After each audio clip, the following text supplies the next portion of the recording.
We go to UBC Thunderbird Arena where Jeff Paterson, the host of Rink-Wide Vancouver, and our Canucks reporter is standing by. Good afternoon, Jeff.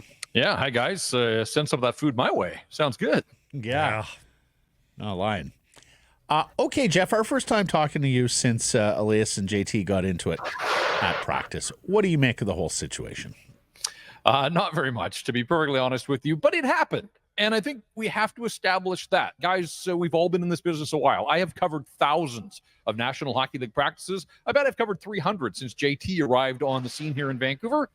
I haven't ever seen one where he and Elias Pettersson chopped at each other and had a heated exchange. So it was something. It was. But people wondered, like, why didn't you get it on video? Because let me just play this out in real time for you. // cross-check, chirp at each other, done. I couldn't get my phone out of my pocket in time to get video rolling. So, like, as I presented it on Twitter, it happened. I tried to just present, like, it was one of 7 tweets of mine from practice. Lankinen didn't have black and yellow gear yet. Joshua still in a non-contact jersey. Oh, Pettersson and Miller got into a heated exchange. It happened. 2 star-level players generally don't do that. I've seen lots of teammates get after each other, but 2 guys of that stature and what they mean to this hockey club and all the other noise around Elias Pettersson, it absolutely was something. But yeah, we're coming up on 48 hours since then. They're back on the ice here. I'm sure they have put it behind them, and I think as a market, we have to as well. But ultimately, the only thing that's going to diffuse the noise around Elias Pettersson is him having some big nights that look a lot more like the Elias Pettersson. I was thinking with the Penguins in town, remember the game in January in Pittsburgh? Petey was in on all 4 Canuck goals, scored the winner in overtime. Like, his imprint was stamped all over that game. And that might be the last time that that's happened in the National Hockey League, because it was shortly after that he and the team started to falter a little down the stretch and through the playoffs. Guys, it's to the point now, and I looked this up, and there's so many statistics around Elias Pettersson. Regular season and playoffs, he has gone 30 consecutive games now without a multi-point performance. Think about that. A point here, a point there. For a guy that has a couple of 5-point games on his resume in the National Hockey League, had the 4-pointer that I just talked about in this calendar year. He has gone 30 games now with dribs and drabs. Like, that just makes no sense.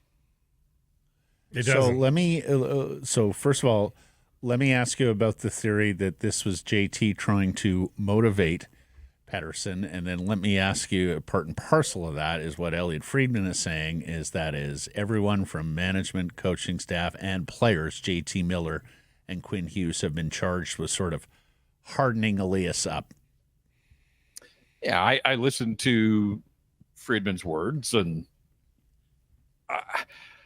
I hear him, but boy, if it's come to that with this organization, like months into this guy's new contract, and that's the approach that they're having to take, where does it go from here? There's going to be other lulls over the course of this contract if he plays it out in Vancouver. So back to the exchange itself, I really want to believe that it was just the result of Pettersson's line against Miller's line in a drill down low. They battled, and it sort of boiled over, and then it was done. And as I pointed out in the tweet too, and I think this is important context, like, it didn't reach a level where any teammate even took a step towards them to try to play peacemaker, or the coaching staff. Yeah. They just, boys will be boys, but it's just that these boys are 2 of the stars on this hockey club, and we know that there is certainly backstory there. So, I don't like to even contemplate this notion that JT's doing the management bidding to try and toughen Elias Pettersson up. Like, I just don't think that's a healthy environment for anybody to operate in, but I can't sit here and say that it didn't happen. I did think it was interesting that both Patrick Allvin and Jim Rutherford took in practice from 10 rows behind the bench, but left prior to this exchange. So they didn't see it for themselves. I guess they had to read about it on Twitter as well. I can't help but think too, Jeff, 18 months, 2 years ago, at worst, that exchange happens, the market is picking, and there's no villains per se, but you know what I mean? If they're picking sides, they would have picked a very different side 18 months to 2 years ago. Isn't it just amazing how the JT Miller pendulum has swung? Yeah, without a doubt. And look, he's done a lot of damage control in terms of his own image. A lot of that's through his play on the ice, but I think also people have come to understand him a little bit better about who he is, and just the fact that the engine is always running and you take the good with the bad. It doesn't erase some of those exchanges, the Colin Delia stick over the net in Winnipeg and the lack of the back check on Hockey Night in Canada when the panel was all over him. Like, that's on his record. It is. But he has grown and matured since then. And you're right. Now people are like, yeah, this is a leader. This is, that's how it's done. You're right, Blake. I mean, a year, 18 months ago, there's no way that people would have been sort of taking that line of approach to this sort of incident. And it's a good lesson for the fans that are chanting, oh, you guys won't be happy till you've ridden Pettersson out of this town. Those people were saying the same thing about JT Miller. And look, there was growth, there was change there from the player. And I think the fans and media have said, we see the growth, we see the change, and you see a player that has just become the engine of the entire team. And I think it's funny, too, just when we look at these two guys, like and I think you guys touched on this on yesterday's program, that, JT was questionable. We didn't know if he was going to play in Chicago. He winds up with 3 points. And I go back to the thing about Elias Pettersson, a point here and a point there. Some of that's bad luck, right? If somebody finishes somewhere along the line, if one of those posts that Petey hits goes in, there's probably a 2-point effort along the way. But the facts are what they are, and it is 30 consecutive games with just a single point. So, for the people that are saying, like, lay off this guy, he's been way better these last couple of games. I do think there's been signs of progress.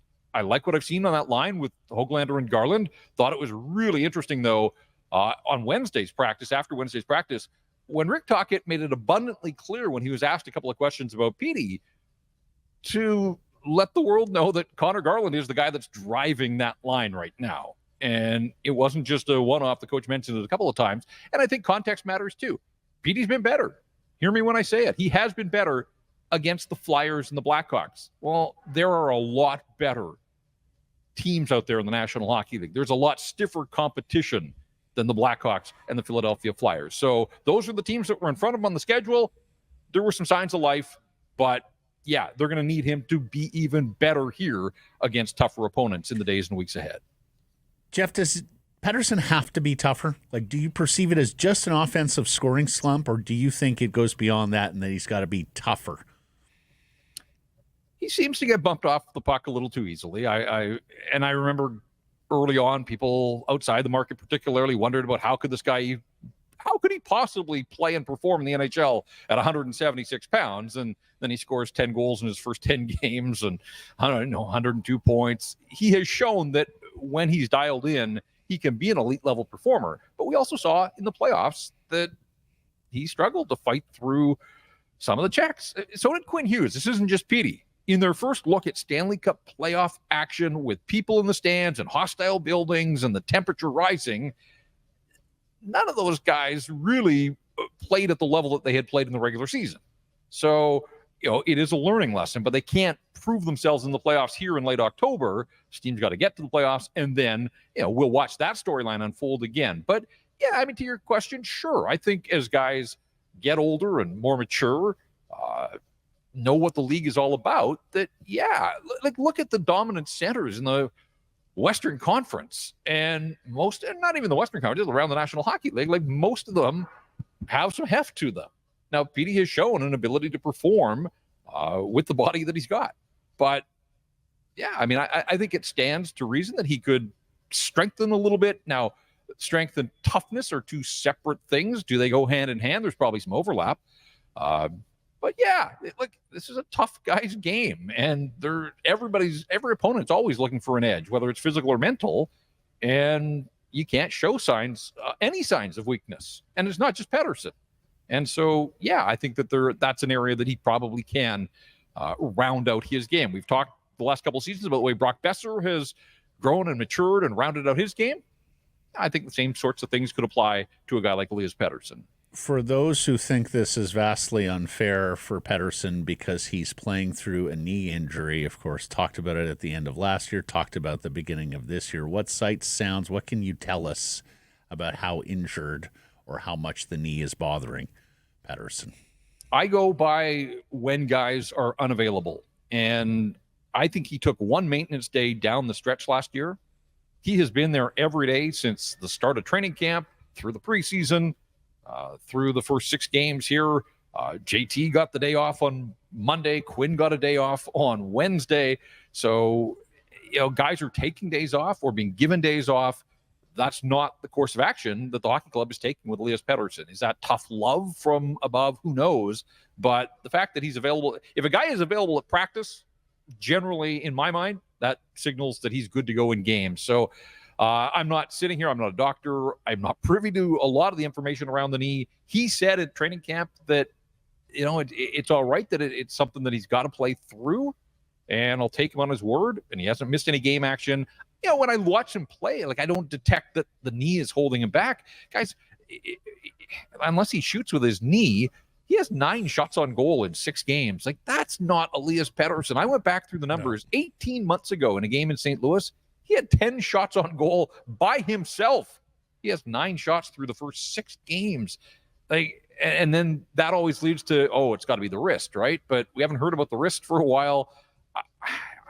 I'd love to see him take it upon himself one night and say, I'm going to have 6 shots tonight. I don't care how it materializes. When I get the puck, I don't care who's in a better, I'm just going to shoot. And maybe it would lead to something, maybe it wouldn't, but what you're doing isn't really working for you in terms of a production standpoint. So I would like to see him change his tact just a little bit. And no better time than this weekend. And you don't count chickens before they're hatched. This may end up biting them. And we've seen that more so for the previous core where no-name goalies have bitten them. But no Tristan Jarry. He's on an R&R junket to try to get his game back. It's going to be Nedeljkovic or Blomqvist for the Penguins tomorrow, it appears. The high water mark of those two is Blomqvist, the 22-year-old with a .908 save percentage. That's the better of the two. Nedeljkovic below 900 right now.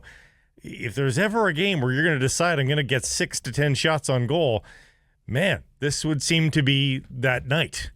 Well, and the Penguins are in Edmonton tonight. So the Canucks are getting the Penguins on the back-to-back, and I would think the Penguins would probably put their best foot forward, and whoever qualifies as their best goalie in the here and now, he probably gets McDavid and Draisaitl, doesn't he? And then you deal with the aftermath here in Vancouver. So second string at best, quite possibly third stringer, facing the Vancouver Canucks on Saturday. We can update this. It's Blomqvist tonight versus Edmonton. There you go. Okay, so Nedeljkovic on Saturday against a rested Canucks team.